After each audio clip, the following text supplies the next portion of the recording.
Foundation Mental Health Trust also, but we do work quite independently in Islington. Head of service is a wonderful lady called Gillian Patterson, and the service manager is Beverly Ball. And so, we were previously part of Camden and Islington Mental Health Foundation. We've now gone over to the 5 boroughs as well. We do a lot of co-working alongside the mental health pathway, but I just want to stress we are a separate entity. The mental health pathway is its own pathway. The drug and alcohol pathway is its own pathway. We are the main commissioned integrated service in Islington. Now we work with well over 1,000 Islington residents in different capacities. We also work alongside Waythrough, which is a partner organisation who do a lot of work around the family service, which I'll touch on as we go through a little bit more with this. So the biggest thing that I get asked a lot of the time is our service confidential? Do we share your information? No, we don't. So the only time we can ever share your information is with your consent. There's 2 exceptions to that. That's if you become a risk to yourself or you become a risk to others. That's the only time we'd ever break your confidentiality. So because of all that stigma, some people don't want to scream and shout, I've got a drug or an alcohol problem. When you come and see a Better Lives assessment worker, you will be guaranteed it's confidential, apart from the information you allow us to share with partners. So I've already touched on that one, so we're going to go speak. So this is a multidisciplinary team. So across 2 of us, we have 3 sites. We have one in Gray's Inn Road. We have one, our main clinical site, which is in Seven Sisters, and we also have an aftercare building which incorporates the family service in King Henry's Walk. Now, where we're quite unique and where we're quite good at what we do, Islington's quite blessed in the sense that our drug and alcohol service is slightly different to our partner neighbours in other boroughs. Is we actually have nurses and doctors on site on a daily basis, yeah? And we have pharmacists, and our main core of work and our main success over the last 2 years is 2 years ago in March 2024, we introduced on-the-day assessments, yeah? So what was happening previous to that and what happens pan-London and mainly across the country is you walk into a drug and alcohol service and you'll be given an appointment for 2 or 3 weeks later. Now we saw the impact that was having. We were losing a lot of potential clients to enable us to give them early intervention support. So what we introduced and what we implemented was at 2 of our sites, the Gray's Inn Road and Seven Sisters, if you come in within our drop-in hours, it's on the back of the leaflets, there's some leaflets up there, you will be seen on the day. Now, you may not be fully seen on the day, but you will be seen on that day. You won't be sent away with an appointment for 2 or 3 weeks' time. Now, we crunched our numbers a couple of weeks ago, and over the last 12 months, we have over a 90% success rate of seeing people on the day that they show up to our 2 clinical sites. That's not theory, that's evidence, that's fact. That's where Better Lives have been doing really, really well with intervention work. Any person who's a resident of Islington, who's over 18 years of age, who has or thinks they may have a problem with drug or alcohol, please come in and see us. Like I said, we do on-the-day assessments. We also do a massive piece of work which I think is very undersold. So we've also done a lot of work around our family and friends service. So we work alongside Waythrough. They have their own site on the top floor of our site in King Henry's Walk, and that specifically works with family, friends and carers of those who are affected by substance misuse. Now there is another area that is very, very underrepresented. So we want to scream and shout and say, if you have a family member and you are struggling, there is support available. And not many people are like in the knowledge of that. So that's another area that we're trying to get out into the community and say, look, you don't have to have the problem. You may be the repercussions of other people's problems, but there is still support within our service. There's so much that we offer. I mean, it's all encompassing really, and depending on what your need is. I mean, we do lots of co-working with like the homelessness team within Islington Council. We've got outreach teams. I won't go through every single one of them, but I will go through some of the key areas. So, two other things that we've introduced in the last 12 months or so is on a Wednesday, our King Henry's Walk site becomes a female-only space. So it's a safe space for any female in Islington to come in, plant your feet and have a conversation with people that might be able to signpost you to the necessary service that you might have. And over the last 6 months, we've also, because men, they started saying, well, what about us? So we've introduced a men's space on a Friday afternoon that has mushroomed. Like, it's just been phenomenal to see the impact that the men's space has had.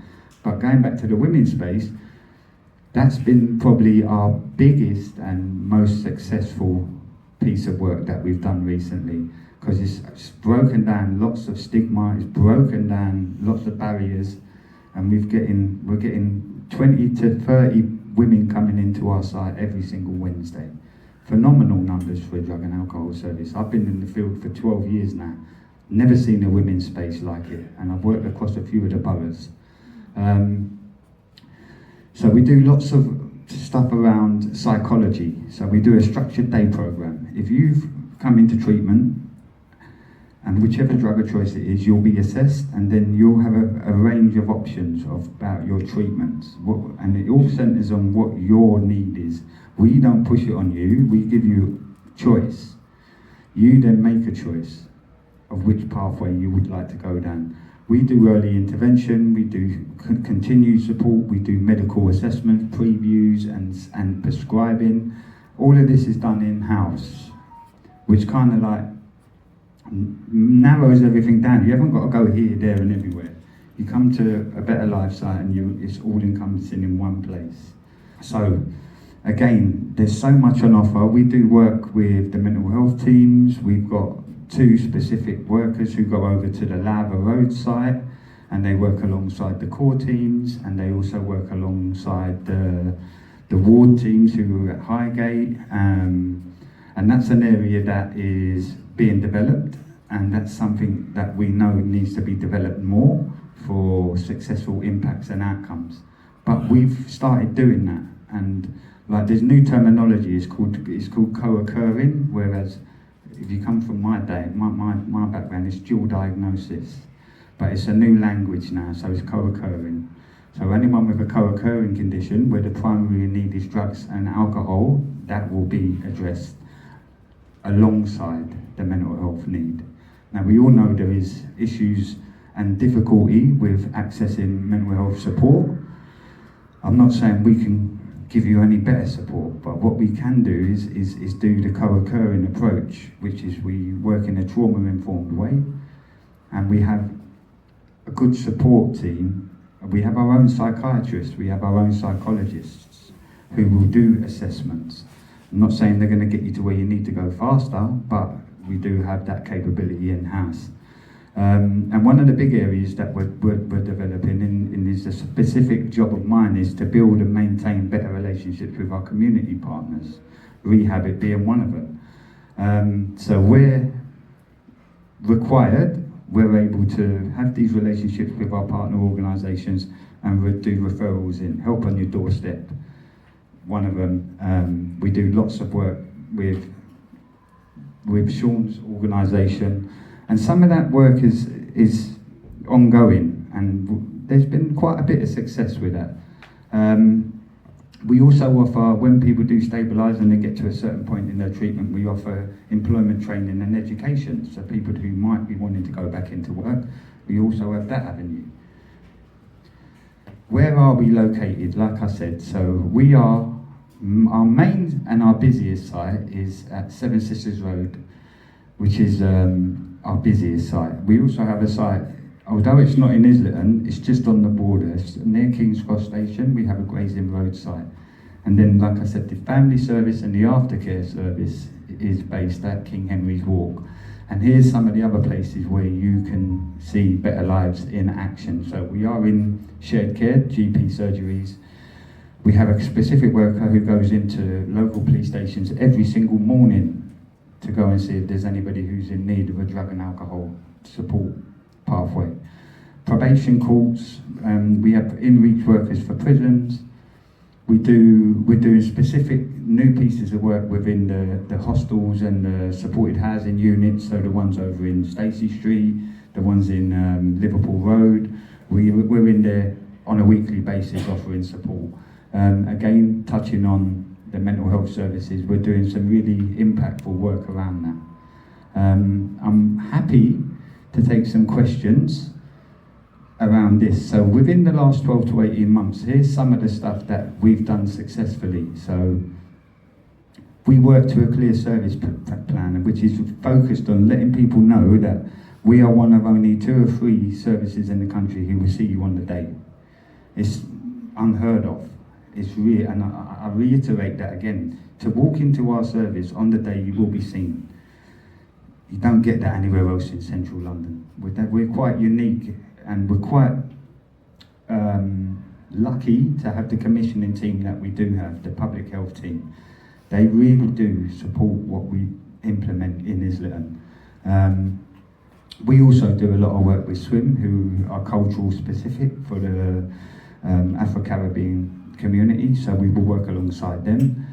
We do lots of work with the criminal justice team. We've got staff who go into the probation office in St John Street, and they do early intervention work there.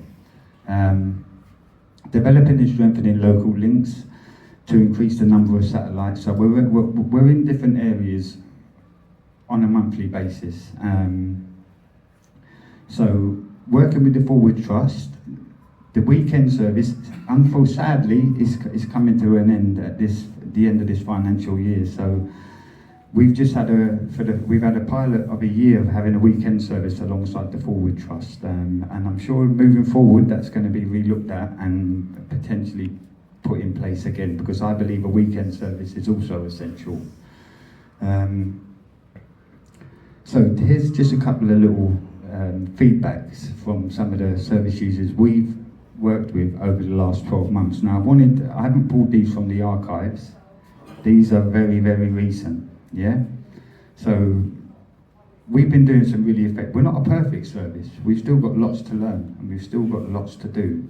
There's lots of impact to still be had. But one of the areas that we're also developing is our service user involvement. So as we move into the future, we want all of our service users who show an interest to be part of how our service develops and how it's delivered. So we call them experts by experience. So they're the ones, I've got a great saying, and so we're the professionals, our service users are the experts, because they're the ones who are currently using our service and they know our service inside out. I won't preach on this, but there you go, there's some of the good stuff. Is that it? Is that the last one? There's the referring and easy access. So you can go onto the website, just tap it in on Google, Islington Better Lives, bang, we pop up. You can just walk in. You don't need a referral. You can just come in during our drop-in hours. I hope some of that made sense.